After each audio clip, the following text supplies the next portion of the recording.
Good day, everyone. This is Paula Joy Aliposa, and I'll be sharing with you the basics you need to know about the bacteria Shigella. In the late 1900s, there was a huge seasonal dysentery epidemic in Japan in which there was an estimated number of cases of more than 90,000 with a mortality rate of approximately 25%, resulting in the deaths of over 22,000 people. It was during this time, specifically in 1897, that Dr. Kiyoshi Shiga was able to isolate and discover the first known bacteria within the genus Shigella. Initially, it was called Bacillus dysenteriae, but in 1919, its taxonomy was re-evaluated and then renamed to Shigella dysenteriae. Members of the genus Shigella are gram-negative, non-motile, facultatively anaerobic, chemoorganotrophic, non-spore-forming straight rod-shaped bacteria. The genus Shigella is classified under the phylum Proteobacteria, class Gamma Proteobacteria, order Enterobacteriales, and family Enterobacteriaceae. There are currently only 4 known species of Shigella, each composed of different serotypes, which are Shigella dysenteriae, Shigella flexneri, Shigella boydii, and Shigella cinnae. The ideal habitat of the Shigella bacteria are the intestines of humans and other primates. According to Watkins and Apaya, Shigella are endemic in temperate and tropical climates. They also report that infection by Shigella in industrialized countries is predominantly caused by Shigella cinnae, whereas Shigella flexneri is more prevalent in developing countries. Infection by Shigella is estimated to cause 80 to 165 million cases of disease and 600,000 deaths annually. Shigella species are transmitted through the fecal-oral route, and infections caused by these bacteria are typically transmitted from person to person.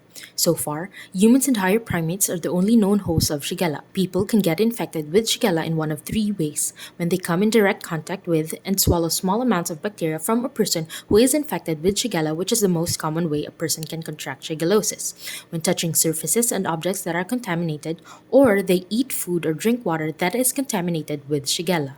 In general, food items that are associated with Shigella can be grouped into 4 food groups, which are raw fruits and vegetables, poultry products, raw seafoods, and milk and dairy products. In food systems, the best way to prevent contracting Shigella and avoid spreading it at the individual and communal level is to practice basic personal hygiene care and frequent hand washing.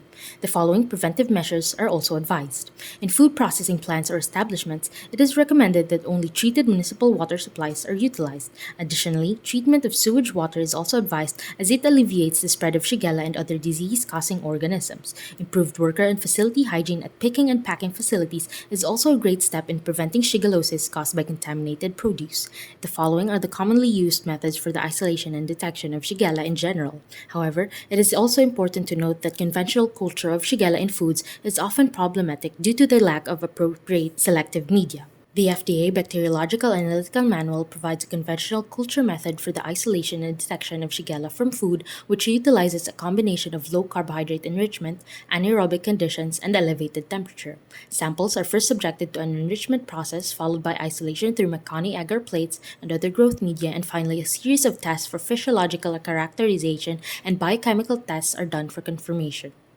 Molecular methods such as PCR, oligonucleotide microarrays, and rep-PCR have also been developed. It is also important to note that PCR methods for detecting Shigella in food have previously demonstrated higher sensitivity than comparable culture methods.